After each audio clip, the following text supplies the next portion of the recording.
Welcome back to TGIF. Let's get into this Young Thug story. Now, he's been named in a sweeping 56 count gang indictment following a fellow rapper Gunna is named as an alleged associate as well.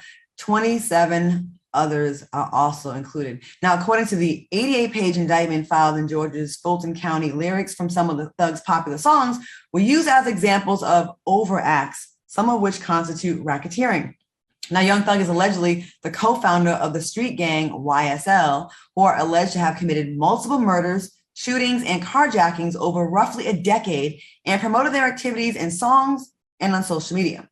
Now, the news started a debate on social media about whether it makes sense to use song lyrics, as evidence to indict someone in a gang indictment.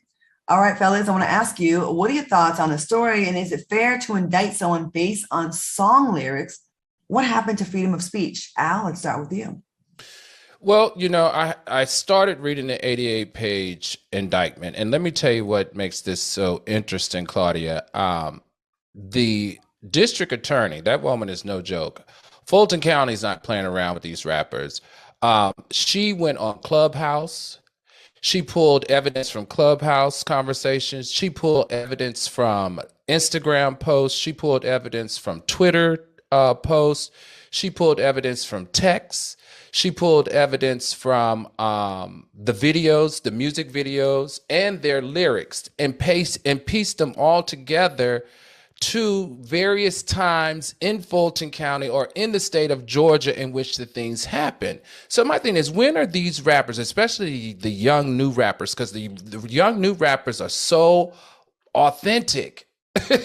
And I think that's why we're in the situation that we're in. It's not like the old school rappers who a lot of them rapped about what they saw or what they thought. These guys are actually rapping about their lives. But these guys got to know that nowadays, that's basically you snitching on yourself, because the police and the lawyers and the district attorneys are using all of that evidence to use against you. So young rappers and young guys in the game, you just got to be a little bit smarter on how you share your story, because they are taking it all as evidence to put you, some of them, lifetime in prison.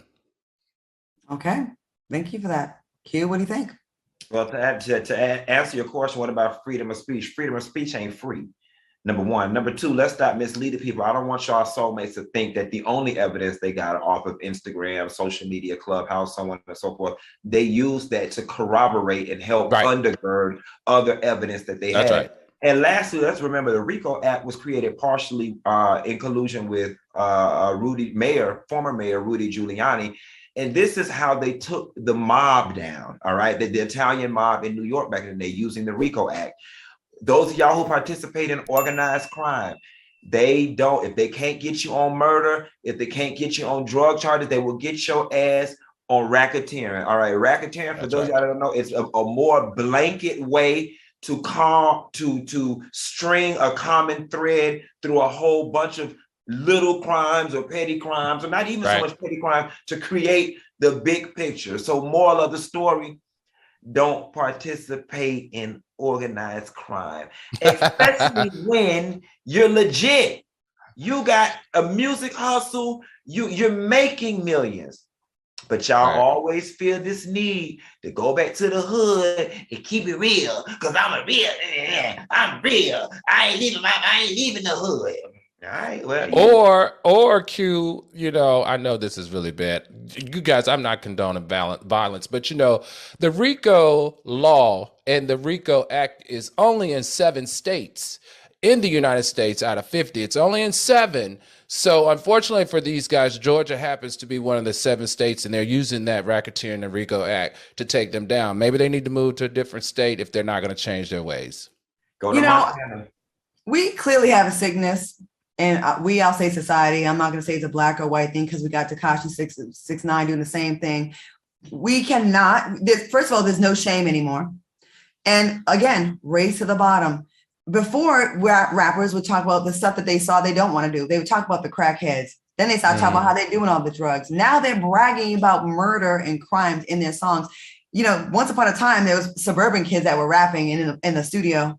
and they were lying. They were just like making up stories. But now you're putting actual real stuff in there that's going to corroborate the stuff that you really did do. They do have evidence of.